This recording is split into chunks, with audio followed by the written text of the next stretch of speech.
ഹരേ ഹരേ കൃഷ്ണ ഹരേ കൃഷ്ണ കൃഷ്ണ കൃഷ്ണ ഹരേ ഹരേ ഹരേ രാമ രാമ രാമ ഹരേ ഹരേ ഹരേ കൃഷ്ണ കൃഷ്ണ കൃഷ്ണ ഹരേ ഹരേ ഹരേ രാമ രാമ രാമ ഹരേ ഹരേ ഹരേ കൃഷ്ണ കൃഷ്ണ കൃഷ്ണ ഹരേ ഹരേ ഹരേ രാമ രാമ ഹരേ ഹരേ ഹരേ കൃഷ്ണ കൃഷ്ണ കൃഷ്ണ ഹരേ ഹരേ ഹരേ രാമ രാമ ഹരേ ഹരേ ഹരേ കൃഷ്ണ കൃഷ്ണ കൃഷ്ണ ഹരേ ഹരേ.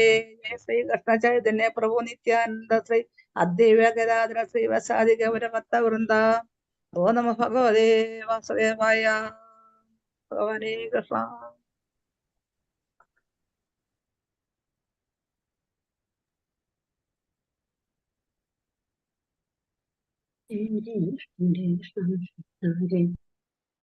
ഹരേ കൃഷ്ണ.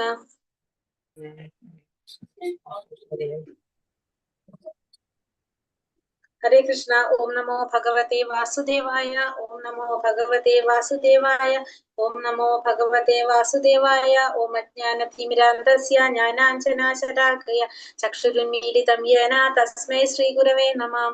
നമോ വിഷ്ണുപാദായ കൃഷ്ണപ്രേഷ്ഠായ ഭൂതലേ ശ്രീമതേ ഭക്തിവേദാന്ത സ്വാമിനിധി നാമിനേ.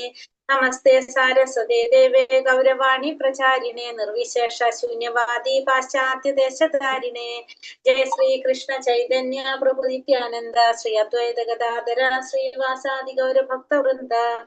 ഹരേ കൃഷ്ണ കൃഷ്ണ കൃഷ്ണ ഹരേ ഹരേ ഹരേ രാമ രാമ രാമ ഹരേ ഹരേ. ഹരേ Krishna. Shri Shri Radha Govind temple ISKCON മാംഗ്ലൂരിന്റെ ഭക്തി രസാമൃത സിന്ധു ക്ലാസ്സിലേക്ക് എല്ലാവർക്കും സ്വാഗതം. ഹരേ കൃഷ്ണ. ഇന്ന് അധ്യായം 6. ഹരേ കൃഷ്ണ. ഹരേ കൃഷ്ണ. 6ാമത്തെ അധ്യായം നമ്മൾ എടുക്കണ്ടേ? 6ാമത്തെ അധ്യായം, അധ്യായം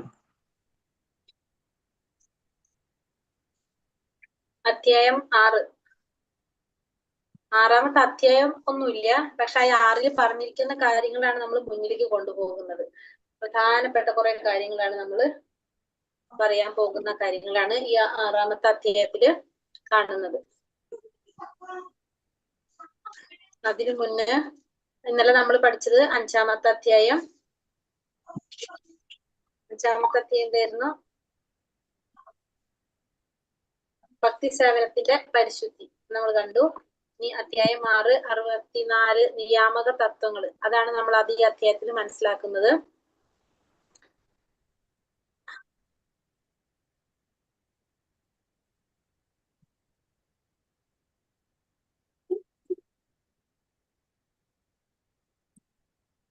ഭക്തി സേവനം എങ്ങനെ നിർവഹിക്കാം എന്നുള്ളതില് 6ാമത്തെ അധ്യായത്തില് നമ്മൾ പഠിക്കുന്നത്, നമ്മൾ പറയുന്നുണ്ടല്ലോ, നമ്മൾ എപ്പോഴും എന്താണ് ഈ നിയാമക തത്വങ്ങൾ പാലിച്ചിട്ട് വേണം നമ്മൾ എന്ത് ചെയ്യാൻ, ഭക്തിക്ക് മുന്നേറാനായിട്ട്. അതിൽ 64 നിയാമക തത്വങ്ങളാണ് മെയിൻ ആയിട്ട് പറയുന്നത്. ആ 64 എണ്ണത്തില് ആദ്യത്തെ 10 എണ്ണം നമ്മൾ ചെയ്യേണ്ടതും പിന്നത്തെ 10 എണ്ണം നമ്മൾ ചെയ്യേണ്ടാത്തതും പിന്നെ വന്നിട്ട് വേറെ 44 എണ്ണം. അങ്ങനെയാണ് 64. അപ്പൊ ആദ്യത്തെ 10 എണ്ണം ചെയ്യേണ്ടതാണ്, പിന്നത്തെ 10 എണ്ണം ചെയ്യാൻ പാടില്ലാത്തതാണ്, പിന്നത്തെ വരുന്ന 44 എണ്ണം. അങ്ങനെയാണ് 64 നിയാമക തത്വങ്ങൾ പറയണത്. ആ ആദ്യത്തെ 10 എണ്ണത്തില് ആദ്യത്തെ 3 എണ്ണം പ്രധാനപ്പെട്ടത്, ഏറ്റവും പ്രധാനപ്പെട്ടതാണ് എന്ത്? ആദ്യത്തെ 3 എണ്ണം. അപ്പൊ ആദ്യത്തെ 10 എണ്ണത്തിന് പ്രാഥമികം എന്ന് പറയും, പിന്നത്തെ 10 എണ്ണം വേറെ. നമുക്ക് നോക്കാം, ഇതിൽ പറഞ്ഞു പോകാം. ശ്രീ ശ്രീ രാധാ ഗോവിന്ദ് കി ജയ്, ശ്രീല പ്രഭുപാദ് കി ജയ്. അവിടെ പറയുന്നുണ്ട് സാധനാ ഭക്തി നടപ്പിലാക്കാനുള്ള വഴികൾ 64 എണ്ണം, 64 നിയാമക തത്വങ്ങൾ, അതായത് നിയമങ്ങളാണ്. 64 നിയമങ്ങളാണ്. ഇത് 64 നമ്മൾ പാലിക്കേണ്ടതാണ് ശരിക്കും. അപ്പൊ പ്രാഥമികമായിട്ട് പ്രാധാന്യമുള്ളത് 20 എണ്ണം. അതില് 1 മുതൽ 10 വരെ പ്രവൃത്തി, നമ്മൾ ചെയ്യേണ്ട കാര്യങ്ങളാണ്. എന്ത് പ്രവൃത്തി എന്ന് പറയുന്നത്? നമ്മൾ ചെയ്യേണ്ട കാര്യങ്ങൾ 1 മുതൽ 10 വരെ. രണ്ടാമത്തത് 11 മുതൽ 20 വരെ ഉള്ളത് നിവർത്തി, നമ്മൾ ചെയ്യാൻ പാടില്ലാത്ത കാര്യങ്ങൾ. നമ്മൾ ഇത് ഒഴിവാക്കിയില്ലെങ്കിൽ ഭക്തിയുടെ സേവനത്തിന്റെ അടിത്തറ നശിപ്പിക്കുന്നു. ഒന്നാമത്തത് ചെയ്യേണ്ട കാര്യങ്ങള്, ഭക്തി സേവനത്തെ ശക്തിപ്പെടുത്തുന്നതിന് വേണ്ടതാണ് ഈ പറഞ്ഞ 10 കാര്യങ്ങള്. ചെയ്യാൻ പാടില്ലാത്ത കാര്യങ്ങളാണ് നിവർത്തി എന്ന് പറയുന്നത്. ഇതില് ഏറ്റവും അത്യാവശ്യമായിട്ടുള്ള കാര്യങ്ങള് ഗുരു സാധനയുടെ എന്തുകൊണ്ടാണത്? ഗുരു സാധനയുടെ മറ്റെല്ലാ ഇനങ്ങളെയും പരിചയപ്പെടുത്തുകയും അവയെ നയിക്കുകയും ചെയ്യുന്നു. അതിനാൽ ആദ്യത്തെ 3 എണ്ണം ഇല്ലാതെ ബാക്കി 61 എണ്ണം നടപ്പിലാക്കാൻ സാധിക്കില്ല. അപ്പൊ 64 നിയാമക തത്വങ്ങളില് ആദ്യത്തെ 3 എണ്ണം ഇല്ലാതെ നമുക്ക് ബാക്കിയുള്ളത് എന്ത് ചെയ്യാൻ പറ്റില്ല? കാരണം ആദ്യം എന്ത് വേണം? നമുക്ക് ഇതൊക്കെ പറഞ്ഞു തരാൻ ഒരാള് വേണം അല്ലെ? ആദ്യത്തെ 3 എണ്ണം ഗുരുവിനെ കുറിച്ചാണ് പറയുന്നത്. ആ ഗുരു ഇല്ലാതെ, ഗുരു എന്ന് പറയുന്നത് നമ്മൾ എന്താണ്? ഒരു വാതിലാണ് ശരിക്കും. നമ്മൾ അതിലേക്ക് കടക്കാനുള്ള ഒരു വാതിലാണ് ഗുരു. ആ ഡോറ് തുറന്നാലേ നമുക്ക് ഉള്ളിലേക്ക് കടക്കാനായിട്ട് സാധിക്കുള്ളൂ. നമുക്ക് എന്ത് വേണം? ആദ്യം തന്നെ ഒരു ഗുരു നമുക്ക് അത്യാവശ്യമാണ്. അതാണ് അതില് മെയിൻ ആയിട്ട് നമുക്കൊരു ഗുരു അത്യാവശ്യമാണ്. കാരണം ആ ഗുരു ഉണ്ടെങ്കിൽ മാത്രം നമ്മളൊരു വാതിൽ തുറന്ന് ഉള്ളിലേക്ക് കടക്കണം ഉള്ളിലേക്ക്. അതിലേക്ക് കടക്കണമെങ്കിൽ നമുക്ക് ആര് വേണം? ഗുരു വേണം. ഗുരു എന്ന് പറഞ്ഞപ്പോ ഒരു വാതിലാണ്, ഡോറാണത്. തുറന്ന് കടക്കുമ്പോഴാണ് ബാക്കി 61 നമുക്ക് നടപ്പാക്കാൻ സാധിക്കണമെങ്കിൽ ആരെ സപ്പോർട്ട് വേണം? ഗുരുവിന്റെ. അതാണ് അത്. പിന്നെ ഈ ബാക്കി 20 എണ്ണം കഴിഞ്ഞാൽ ബാക്കി 44 എണ്ണം. ആ 44 എണ്ണത്തിന്റെ പറയുന്നത് കൃഷ്ണനിൽ മനസ്സ് കേന്ദ്രീകരിക്കുന്നതും ഭാവം ഉണർത്തുന്നതിനും വേണ്ടി ശ്രവണം, കീർത്തനം മുതലായവയിൽ ഏർപ്പെടാനുള്ള 44 മാർഗങ്ങൾ. അതില് സാധനയുടെ ഇനങ്ങളെ കുറിച്ച് 21 മുതൽ 59 വരെ, സാർവാധിക പ്രാധാന്യമുള്ള ഇനങ്ങള് 64 വരെ. ആ ലാസ്റ്റത്തെ പറയുന്ന 60 തൊട്ട് 60, 61, 62, 63, 64, അതാണ് പഞ്ചാംഗ ഭക്തി നമ്മൾ പറയാറുള്ള. അതാണ് പറയുന്നത്. ഭാവഭക്തിയെ പുനരുജ്ജീവിക്കുന്ന അതുല്യമായി ഫലപ്രദമായതാണ്. അധ്യായങ്ങൾ 12, 13 ഇത് വിശദമായിട്ട് പറയുന്നത്. അപ്പൊ ഇനി വരുന്ന അധ്യായങ്ങള് ഇത് ഓരോന്നും ഈ പറഞ്ഞ 64 പോയിന്റും ഡീറ്റെയിൽ ആയിട്ട് പറഞ്ഞു പോകാണ് നമ്മൾ. അപ്പൊ അത്രയും മനസ്സിലാക്കാതെ അത്രയും പ്രധാനപ്പെട്ടതാണ്. അതുകൊണ്ടാണ് ചിലതിന് ഓരോ അധ്യായം തന്നെ കൊടുത്തിട്ടുണ്ട്. അതല്ലെങ്കിൽ ഓരോ അധ്യായത്തിലും ഓരോ ഹെഡ് കൊടുത്ത് ഈ 64 എണ്ണത്തിനും ഹെഡ് ഉണ്ട്. അത് കൊടുത്ത് പറഞ്ഞു പോകുന്നതാണ് ഈ പറഞ്ഞ അധ്യായങ്ങൾ. അപ്പൊ സാധന ഭക്തിയില് 64 എണ്ണം. അതിൽ ആദ്യത്തെ 20 എണ്ണം പ്രധാനപ്പെട്ടത്, പിന്നത്തത് അധികമായിട്ട് 44 എണ്ണം. അപ്പൊ ആദ്യത്തെ 20 എണ്ണത്തിൽ ആദ്യത്തെ 10 എണ്ണം ചെയ്യേണ്ടത്, പിന്നത്തെ 10 എണ്ണം ചെയ്യാൻ പാടില്ലാത്തത്. ഈ അധികത്തിൽ വരുന്ന 44 എണ്ണത്തില് സാധനയിൽ വരുന്നത് ആണ് പിന്നെ വരുന്നത്. ലാസ്റ്റത്തെ 5 എണ്ണം ഏറ്റവും പ്രധാനപ്പെട്ടത്. കൂടെ ഇനി നമ്മൾ ആദ്യത്തെ 10 എണ്ണം നമ്മൾ പറഞ്ഞല്ലേ, ആദ്യത്തെ 10 എണ്ണം എന്തൊക്കെയാണെന്നാണ് പറയുന്നത്. ചെയ്യാൻ പാടുള്ള, ചെയ്യേണ്ടതായിട്ടുള്ള, പ്രധാനമായിട്ട് ചെയ്യേണ്ട കാര്യങ്ങളാണ് ആദ്യത്തെ 10 എണ്ണത്തിൽ പറയുന്നത്. അതിൽ ആദ്യത്തെ 3 എണ്ണം ഏറ്റവും പ്രധാനപ്പെട്ടതാണ്. നമ്മൾ പറഞ്ഞു എന്ത് വേണം? ഒരു ഗുരു എന്ന് പറയുന്നത് ഒരു വാതിലാണ്. ആദ്യത്തെ 10 എണ്ണം എന്താണ്? ഗുരുവാണ്. ഗുരുവിനെ കുറിച്ചാണ് പറയുന്നത്. ഇപ്പൊ രൂപഗോസ്വാമി ഇവിടെ വിശദാംശങ്ങളിലേക്ക് കടക്കുവാൻ ഉദ്ദേശിക്കുന്നില്ല. അടിസ്ഥാന തത്വങ്ങൾ മാത്രമേ പറയുന്നുള്ളൂ, പോയിന്റുകൾ മാത്രമേ ഇവിടെ പറയുന്നുള്ളൂ. അതില് പ്രധാനപ്പെട്ടത് പറയുന്നത് ആദ്യത്തെ 10 എണ്ണം നമ്മൾ ചെയ്യേണ്ട കാര്യങ്ങൾ. ആദ്യം നമ്മൾ എന്ത് വേണം? ഒരു ഗുരുവിനെ ആശ്രയിക്കണം. യഥാർത്ഥമായ ഒരു ആത്മീയ ഗുരുവിന്റെ പാദപത്മങ്ങളെ ആശ്രയിക്കുക. ഫസ്റ്റ് നമ്മൾ എന്ത് ചെയ്യണം? ഗുരു ആശ്രയം എടുക്കുക എന്നുള്ളതാണ് ആദ്യത്തെ കാര്യം.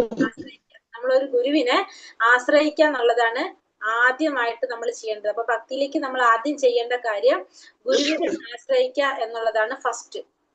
കാരണം ആ ഗുരു നമ്മൾ പറഞ്ഞൊരു വാതിലാണെന്നില്ല. അപ്പൊ നമുക്ക് ആ ഡോറ് തുറന്നാലേ നമുക്ക് അവിടേക്ക് കടക്കാൻ പറ്റുള്ളൂ, അകത്തേക്ക് കടക്കാൻ പറ്റുള്ളൂ. അപ്പൊ നമുക്ക് അവിടെ ആശ്രയം വേണം? ഗുരുവിന്റെ ആശ്രയം വേണം. ഫസ്റ്റ് നമ്മൾ എന്ത് ചെയ്യണം? ഗുരുവിനെ ആശ്രയിക്കണം. ദീക്ഷയ്ക്ക് മുന്നേ നമ്മൾ ചെയ്യുന്ന ഒരു കാര്യമാണ് എന്ത്?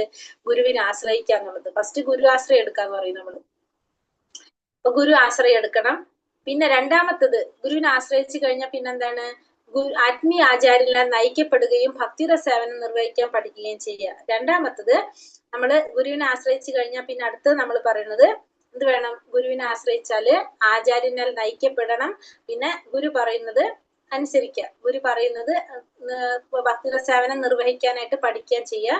എങ്ങനെയൊക്കെയാണ് ചെയ്യേണ്ടത്, ഈ കാര്യങ്ങൾ എങ്ങനെയൊക്കെയാണ് ചെയ്യേണ്ടത് എന്നുള്ളത് നമ്മൾ പഠിക്കുക. അതാണ് പറഞ്ഞത്. ആദ്യം ഗുരുവിനെ ആശ്രയിച്ചു, അത് കേട്ട് ഗുരു പറയുന്നത് അനുസരിച്ച് നമുക്ക് അതൊക്കെ എങ്ങനെയൊക്കെയാണ് ചെയ്യണം എന്നുള്ളത് നമ്മൾ മനസ്സിലാക്കുക. അതാണ് രണ്ടാമത്തെ പോയിന്റ്. അത് കഴിഞ്ഞിട്ട് മൂന്നാമത്തെ പോയിന്റ് പറയുന്നത് എന്താണ്? തികഞ്ഞ ഭക്തിയോടും വിശ്വാസത്തോടും കൂടി ആത്മീയ ആചാര്യന്റെ ആജ്ഞകൾ അനുസരിക്കണം. മൂന്നാമത്തെ പറയുന്നത് ആത്മീയ ആചാര്യന്റെ ആജ്ഞകള് നമ്മൾ അനുസരിക്കണം. തികഞ്ഞ ഭക്തിയോടും വിശ്വാസത്തോടും കൂടി ആചാര്യന്റെ ആജ്ഞകൾ അനുസരിക്കണം. അപ്പൊ ആദ്യത്തെ 3 പോയിന്റ്, ഒന്ന് ഗുരുവിനെ ആശ്രയിക്കണം.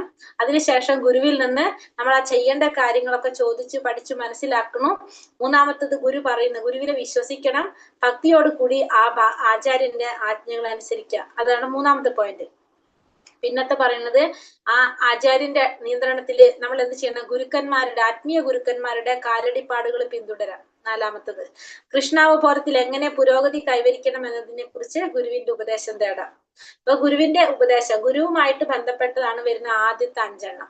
ആദ്യത്തെ 5 എണ്ണം ഗുരുവുമായിട്ട് ബന്ധപ്പെട്ട, അതിൽ ഏറ്റവും പ്രധാനപ്പെട്ടത് ആദ്യത്തെ 3 എണ്ണം ഗുരുവിനെ ആശ്രയം എടുക്കുക, ഗുരുവിൽ നിന്ന് പഠിച്ചു മനസ്സിലാക്കുക, ഗുരുവിനെ വിശ്വസിക്കുക, ഗുരുവിന്റെ ആജ്ഞകൾ അനുസരിക്കുക, പിന്നെ ആചാര്യന്മാരുടെ കാലടികൾ പിന്തുടരുക, പിന്നെ അതുപോലെ തന്നെ ഗുരുവിന്റെ ഉപദേശം തേടുക. പിന്നെ വന്നിട്ട് ഭഗവാൻ കൃഷ്ണന്റെ സംതൃപ്തിക്ക് വേണ്ടിയിട്ട് ഭൗതികമായിട്ടുള്ളത് എന്തും ത്യജിക്കാൻ തയ്യാറാകാം, സന്നദ്ധന. അതായത് നമ്മൾ എന്ത് വേണം, ഭക്തിയിൽ മുന്നേറണമെങ്കിൽ നമ്മൾ എന്ത് വേണം, ഭഗവാന്റെ സംതൃപ്തിക്ക് വേണ്ടിയിട്ട് നമ്മൾ എന്ത് ചെയ്യാനായിട്ട്, എല്ലാം ത്യജിക്കാനായിട്ട് നമ്മൾ തയ്യാറാകണം. അതാണ് 6ാമത്തെ പോയിന്റ്.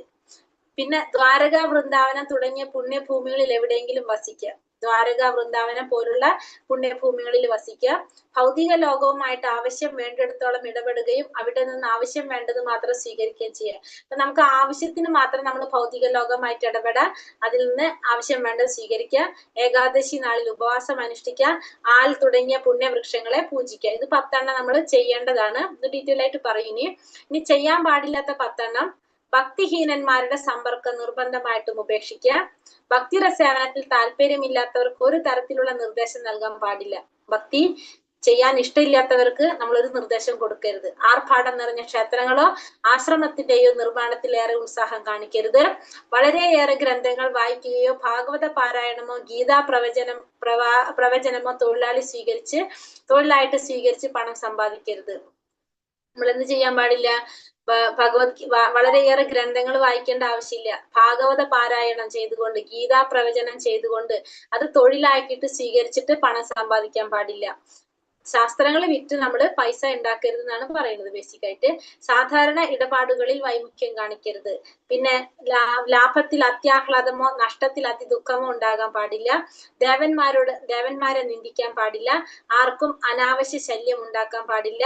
നാമജപം, ക്ഷേത്രാരാധന എന്നിവയുമായി ബന്ധപ്പെട്ട എല്ലാ തരത്തിലുള്ള ഉപദ്രവവും നമുക്ക് അത് ചെയ്യാതിരിക്കാൻ വേണ്ടിയിട്ട് നമുക്ക് പലതരത്തിലുള്ള തടസ്സങ്ങൾ ഉണ്ടെങ്കിൽ അതിനൊക്കെ നമ്മൾ ഒഴിവാക്കണം. ഭഗവാൻ കൃഷ്ണനെയോ അദ്ദേഹത്തിന്റെ ഭക്തന്മാരെയോ നിന്ദിച്ച് സംസാരിക്കുന്നവരോട് ഒട്ടും സഹിഷ്ണുത കാണിക്കരുത്. അപ്പൊ ആദ്യത്തെ 10 എണ്ണം നമ്മൾ ചെയ്യേണ്ടത്, പിന്നത്തെ 10 എണ്ണം നമ്മൾ ചെയ്യാൻ പാടില്ലാത്ത. ഈ 10 തത്വങ്ങൾ പാലിക്കാതെ ഒരാൾ സാധനാ ഭക്തിയുടെ വിധാനത്തിലേക്ക് ഉയരാനാവില്ല. അപ്പൊ ഈ 10 നമ്മൾ 20 എണ്ണം നമ്മൾ പാലിച്ചിരിക്കണം. പിന്നെ ഏറ്റവും പ്രധാനപ്പെട്ട 5 എണ്ണം, ലാസ്റ്റ് പറയുന്ന 5 എണ്ണം, 64 എണ്ണത്തില് മൂർത്തി ആരാധന, ഭാഗവത ശ്രവണം, ഭക്തജന സംസർഗം, സങ്കീർത്തനം, മധുരാവാസം. അതാണ് എന്ത് ലാസ്റ്റത്തെ 10 എണ്ണം. ലാസ്റ്റത്തെ 5 എണ്ണം ഏറ്റവും പ്രധാനപ്പെട്ടത് നമ്മള് വിഗ്രഹാരാധന, ഭാഗവത ശ്രവണം, സത്സംഗം, സങ്കീർത്തനം, അതായത് നാമജപം, മധുരാവാസം. അതാണ് ലാസ്റ്റത്തെ പറയുന്ന 5 എണ്ണം. ഇതാണ് നമുക്ക് മനസ്സിലാക്കാനുള്ളത്. അപ്പൊ ഇതില് ഈ 64 എണ്ണാണ് ഇനി അടുത്ത അധ്യായങ്ങൾ വരുന്നത് ഫുള്ള്. ഈ 64 എണ്ണത്തിന് നമ്മൾ ഫുള്ള് കവർ ചെയ്തിട്ട് പോകും. അപ്പൊ അതില് മെയിൻ ആയിട്ട് ആദ്യത്തെ 10 എണ്ണം ആദ്യത്തെ 10 എണ്ണത്തില് നമ്മൾ ചെയ്യേണ്ട കാര്യങ്ങള്, പിന്നത്തെ 10 എണ്ണം നമ്മൾ ചെയ്യാൻ പാടില്ലാത്ത കാര്യങ്ങള്, പിന്നെ ബാക്കി 44 എണ്ണം. അതില് ലാസ്റ്റത്തെ 5 എണ്ണം നിർബന്ധമായിട്ടും ചെയ്യേണ്ടത്. ലാസ്റ്റത്തെ 5 എണ്ണം ആദ്യത്തവും നമുക്ക് നിർബന്ധമാണത്. നമ്മൾ പറഞ്ഞ ഒരു വാതിലാണ്, ആ വാതിൽ തുറന്നാലേ നമുക്ക് ഉള്ളിലേക്ക് കടക്കാൻ പറ്റുള്ളല്ലോ. അതുകൊണ്ട് നമ്മളെ ഡോർ ആരാണ് അവിടെ? ഗുരു. ആദ്യം തന്നെ നമ്മൾ എന്ത് വേണം? ഗുരുവിനെ ആശ്രയിക്കണം. അതിന് നമ്മളിവിടെ പറയുന്നത് ഗുരു ആശ്രയം എടുക്കാന്ന് പറയും. ഗുരു ആശ്രയം എടുക്കണമെങ്കിൽ നമ്മൾ എന്ത് ചെയ്യണം? നമ്മൾ ഈ പറഞ്ഞ പോലെ 16 റൗണ്ട് നാമം ജപിച്ച് യമനിയമങ്ങൾ പാലിച്ച് ചെയ്യുന്ന ആർക്കും എന്ത് ചെയ്യാം? ഗുരു ആശ്രയം എടുക്കാം, ഗുരുവിനെ ആശ്രയിക്കാം. അത് കഴിഞ്ഞിട്ടാണ് ഗുരു ആശ്രയം എടുത്ത് നമ്മളൊരു തയ്യാറെടുപ്പാണത്. അത് കഴിഞ്ഞിട്ടാണ് പിന്നെ എന്ത് പോകുന്നത്? ദീക്ഷയിലേക്ക് പോകുന്നത്. അപ്പൊ അത് കഴിഞ്ഞ ശേഷമാണ്. ഇപ്പൊ ദീക്ഷയുടെ അത്രയും അവിടെ എന്ത് വരുന്നില്ല, നിയമങ്ങൾ ഉണ്ടെങ്കിലും ആ ദീക്ഷയുടെ അത്രയുമായൊരു എന്താ പറയാ അതിനെ, ദീക്ഷയുടെ അത്രയും ഭയങ്കര ഒരു നിയമങ്ങളാണെങ്കിലും അതിനെന്ത് പറയും, നമ്മൾ അത്ര സീരിയസ് അല്ല അത്, അങ്ങനെ പറയാം അല്ലെ. ദീക്ഷ എന്ന് വെച്ചിട്ടുണ്ടെങ്കിൽ പിന്നെ നമുക്ക് അതിനെ തെറ്റിക്കാൻ പറ്റില്ല. കാരണം നമ്മൾ അവിടെ എന്ത് ചെയ്തു? ഗുരുവായിട്ട് നമ്മളൊരു വാക്ക് കൊടുക്കാണ് ഗുരുവിനായിട്ട് അല്ലെ. നമ്മളത് പാലിക്കാൻ നമ്മൾ അവിടെ ഗുരുവിന്റെ മുന്നിൽ നമ്മൾ എന്തൊരു ശപഥം എടുക്കുന്നുണ്ട്. പക്ഷെ ഷെൽട്ടർ എന്നാ പറയുന്നത്, ഗുരു ആശ്രയം എടുക്കുമ്പോൾ നമ്മൾ അത് ചെയ്യുന്നില്ല. അപ്പൊ ചിലപ്പോ നമ്മൾ എന്ത് ചെയ്യാം? വീഴ്ച പറ്റാം. പക്ഷെ ഗുരു ആശ്രയം എടുത്തു കഴിഞ്ഞാൽ നമുക്ക് എന്ത് ചെയ്യാം? അത് വീഴ്ച പറ്റാതെ കൊണ്ടുപോകാനായിട്ട് നമുക്ക് സാധിക്കും. ഒന്നും കൂടി ഇപ്പൊ എല്ലാവർക്കും ദീക്ഷ എടുക്കാൻ പറ്റില്ലെങ്കിലും ഷെൽട്ടർ എല്ലാവർക്കും എടുക്കാൻ പറ്റും. ഷെൽട്ടർ എല്ലാവർക്കും ചെയ്യാൻ പറ്റുന്നതാണ്. 16 റൗണ്ട് നാമം ജപിച്ച് ഈ നിയമങ്ങൾ പാലിച്ചു പോകുന്നത്. അപ്പോൾ നമുക്ക് എന്തായി, ഗുരുവിനെ ആശ്രയം നമുക്ക് കിട്ടി. അപ്പോൾ നമുക്കൊരു ചെറിയൊരു പിടിവള്ളി കിട്ടിയല്ലോ. ദീക്ഷ എടുക്കുമ്പോഴാണ് ഭഗവാനായിട്ട് കണക്ട് ചെയ്യേണ്ടത്. പക്ഷെ ഇവിടെ എന്തായിട്ട് മാറി, ഗുരുവായിട്ട് കണക്ട് ആയി നമ്മള്. ഷെൽട്ടർ എടുക്കുക പറയും. ഷെൽട്ടർ എന്ന് പറഞ്ഞാൽ ഗുരു ആശ്രയം. ഗുരുവിനെ ആശ്രയിക്കാണ് നമ്മള്. അപ്പൊ ഗുരുവിനെ ആശ്രയിക്കുമ്പോ എന്തായി, ആ ഗുരു നമ്മളെ സപ്പോർട്ട് ചെയ്യും. ഗുരുവാശ്രയം എടുത്താല് ഗുരു നമുക്ക് എന്തായി, നമുക്ക് സപ്പോർട്ടായി. ഇപ്പൊ നമ്മൾ ഒറ്റയ്ക്കാണ് ഇപ്പൊ അപ്പൊ നമുക്ക് ഗുരുവാശ്രയം എടുത്ത് എന്തായി, ഗുരുവിനെ ആശ്രയിക്കാണ് നമ്മള്. അപ്പൊ ആശ്രയിക്കുമ്പോ നമ്മളെ ആശ്രയിച്ച് നമ്മൾ അവരെ സഹായിക്കില്ലേ, അപ്പൊ ഗുരുവിന്റെ സഹായം നമുക്ക് കിട്ടും. ദീക്ഷ എന്ന് പറഞ്ഞ എന്തായി,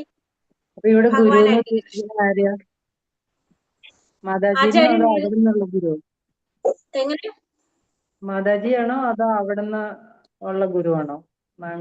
ഗുരു എന്ന് വെച്ച് കഴിഞ്ഞാൽ നമ്മളാരും ഗുരുവല്ല. ഗുരു എന്ന് പറഞ്ഞാല് നമ്മളിപ്പോ ഗുരു ആശ്രയം എടുക്കാന്ന് വെച്ചിട്ടുണ്ടെങ്കിൽ ഇപ്പൊ നമ്മൾ ആരാണ്, ഇത് ഈ പാരമ്പര്യത്തിൽ കൂടെ വരുന്ന ഇത് ചെയ്യാൻ സാധിക്കുന്നവരുണ്ട്. ഇത് എല്ലാവർക്കും ചെയ്യാൻ സാധിക്കില്ല. അതായത് ഇത്രയും കഴിഞ്ഞ് അവർക്ക് അതിനൊരു ക്വാളിറ്റി ഉണ്ടാവല്ലോ, ക്വാളിഫിക്കേഷൻ പറയുണ്ടാവല്ലോ ഇതിനൊക്കെ. അങ്ങനെയുള്ളവരാണ് ഗുരുക്കന്മാര്. ഇപ്പൊ നിലവിൽ ഇപ്പൊ നമ്മളെ ചെയ്യുന്ന ഗുരു എന്ന് പറയുന്നത് ജയപതാക സ്വാമി ഗുരു മഹാരാജ്. ജയപതാക സ്വാമി ഗുരു മഹാരാജാണ് ഇപ്പൊ നമ്മള് ഫോളോ ചെയ്യുന്ന ആ ഗുരു എന്ന് പറയുന്നത്. നമ്മൾ ആ ഗുരുവിനെയാണ് നമ്മള്. അവിടെയാണോ മാംഗ്ലൂരുള്ളതാണോ അതോ നാട്ടിലാണോ? ഇല്ല, മാംഗ്ലൂരുള്ളതല്ല. അവരിലൊക്കെ